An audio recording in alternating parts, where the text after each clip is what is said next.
Multipla skleroza je, kot vemo, bolezen s tisoč obrazi, je neozdravljiva, nepredvidljiva, napredujoča, pa vendar je danes tako, da sodobna medicina omogoča velik napredek, omogoča kakovostno življenje obolelih, po drugi strani pa se še vedno spopadamo, soočamo s kratkimi stiki.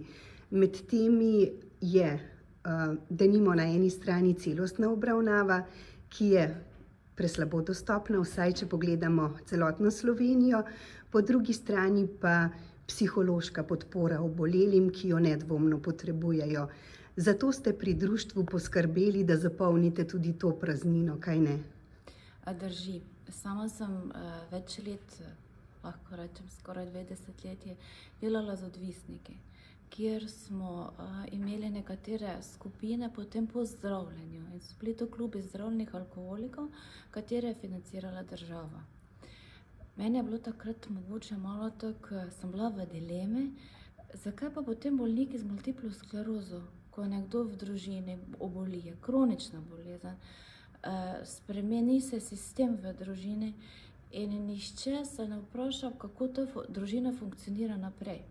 Takrat se mi je porodila ideja, da bi skoraj bilo potrebno imeti tudi terapevtske skupine za bolnike z multiplo sklerozo, za njihove svojce in pa tudi za otroke. Zakaj tako govorim terapevtsko skupino? To ni neko druženje ob kavi, nek sproščen klepet. To so skupine, ki so podprte z terapevtom, kateri je izobražen v tej smeri in kateri je potem tudi podprt z supervizorjem. Tako da so te skupine zelo strokovne in strokovnost prinaša v skupino varnost, varnost pa v skupini pomeni, da ljudje lahko spregovorijo. In to je nadvse pomembno, kajti vemo, da multipla skleroza nikakor ni bolezen ene same osebe, ampak je bolezen njegove celotne družine, vseh bližnjih, dotakne se vsakogar, vpliva na vsakogar. Zato je zelo pomembno, da je zagotovljena ustrezna podpora. S tem se zelo strinjam. Tudi naše društvo zelo stremi k izobraževanju praktično vsakogar, tudi ljudje, ko imajo v soseski, koga ko poznajo, da ima multiplo sklerozo, so tudi pripravljeni se izobraziti v tej smeri. Ne govorim, da bi morali ljudje sami odkrivati bolezen. Prav je, da bolniki o tem spregovorimo, da spregovorijo družine, ker najbolj vejo, kaj podate. Katera stvar je tista, ki v resnici boli, katera čustva so prisotna in kaj bi mogoče tudi pričakovali od okolice. Ali je to poslušati, ali so to nasvete, ali je to zgolj pomoč, katero pač izrazimo. Tako da je to klapljanje tudi v okolico, v kateri živimo, sila pomembno. In v kakšno smer naj se po vašem osebnem izkustvu, pa tudi po splošnem vedenju glede razvoja te bolezni odvija odzivnost v bližnji okolici ali tudi v širši? Kaj bi svetovali ljudem, kaj delajo napak, kaj je tisto pravo, s čimer ponudijo roko, s čimer ponudijo resnično iskreno pomoč? Najprej bi želela poudariti, napak nihče ne naredi, vsak naredi to, kaj zmore narediti.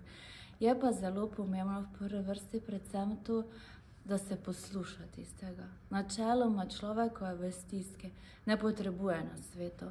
Niti ne ve, kaj si naj s tistimi nasveti začne, v resnici kaj pomenijo. Verjamem pa, da so ljudje, ko slišijo za multiplo sklerozo in ko niso izobraženi v tej smeri bolezni, postanejo v enem krči in bi radi pomagali temu človeku, ker se mogoče tudi zasmili. Pomoč v tem poslušati, nasvetov, reševati trenutnega stanja niti ni mogoče. Niti trenutno znanost, ki tako napreduje, ne pozna zdravila, ne pozna ozdravljivosti te bolezni.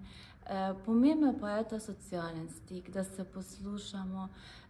Zelo veliko se dela v Sloveniji, vidim, k sprejemanju invalidnih oseb, ki so omejene, različne organizacije, kot so stadioni, gledališča, tudi v končni fazi naša Postojnska jama je zelo naklonjena invalidom in to se mi zdi, da je tisti največji prinos, da hendikepiran človek lahko obiskuje vse dogodke, ne samo priti k zdravniku, zdravstvene ustanove, ampak tudi širše, da je lahko del te kulture in pa celotne družbe.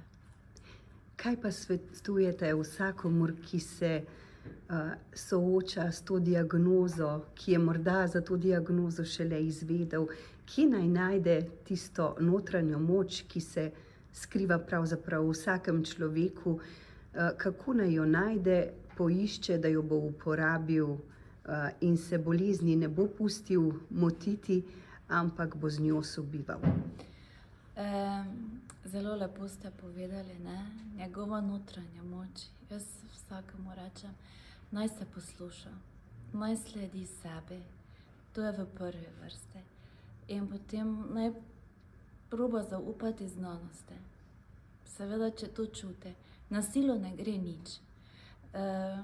Te podporne skupine pa so ena tista priložnost, ko lahko tudi nekaj sami naredimo.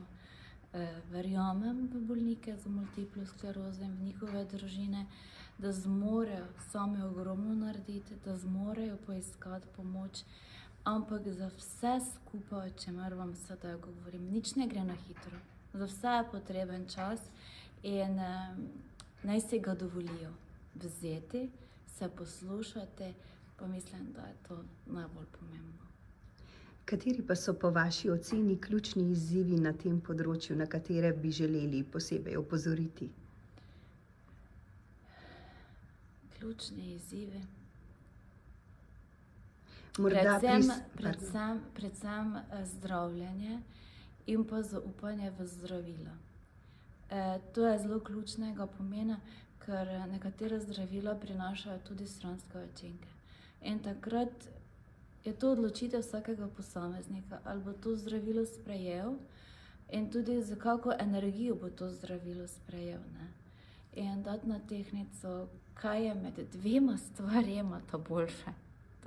To se mi zdi ena tista ključna odločitev v življenju.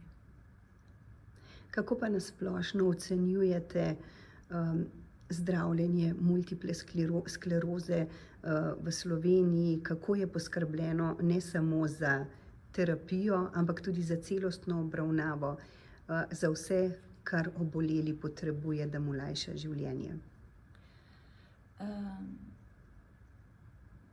Zelo so pomembni ti zraven zdravljenja, seveda obiska pri nevrologu, so potem ključnega pomena te rehabilitacije, rehabilitacijskih centrih in pa potem obisk te 14-dnevne obnovitvene rehabilitacije v različnih zdraviliščih. Mogoče vidim prav en manjko v tej psihološki podpori.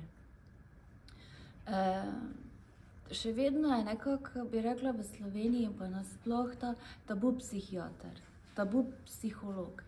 Ampak če ima človek eno kronično bolezen in je v določenih stiskah, se lahko razvije tudi kakšno depresivno stanje in lahko tudi pride do kakšnih drugih, bom rekla, psihiatričnih obolenj. In se tukaj ljudje zelo izogibajo obiska psihiatra.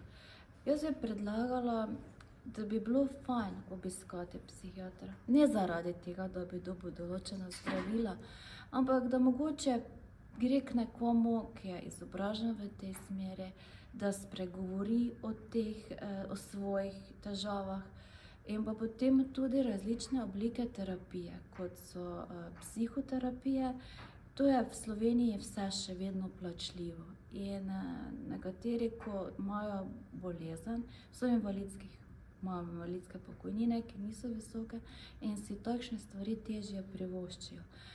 Nekako verjamem, da stvari, ki se prenašajo iz otroštva in potem se nakopiči še bolezen in se nosijo naprej. Ljudje nismo opremljeni vedno za takšne situacije in za takšne izzive, ki bi mogoče kakšen psihoterapevtski suport bil tukaj izrednega pomena. Tudi, da bi bolezen lahko mogoče lažje bila pri človeku. No.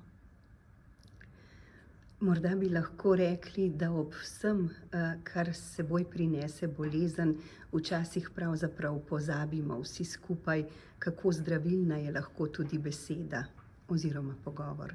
Ja, včasih so nekateri pač oboleli za multiplo, predvsem pri progresivni obliki obolenja, pa so že v posteljah in reče, da ne zmorejo nič. Pa jaz rečem, ja, dokler še vi zmorete dotika nekoga, dokler vi zmorete govoriti, dokler vi zmorete še svoje besede mogoče po določenem nareku zapisati in objaviti, zmorete. In ja, te besede, ljudi, ko pa res so priklenjeni na postelje, na vozičke, pa znajo biti zelo zdravilne, včasih zelo optimistične, včasih se tudi pri takšnih ljudeh zgodi ljubezen. In to je lahko potem nekaj največjega, kaj lahko nekdo nekomu da.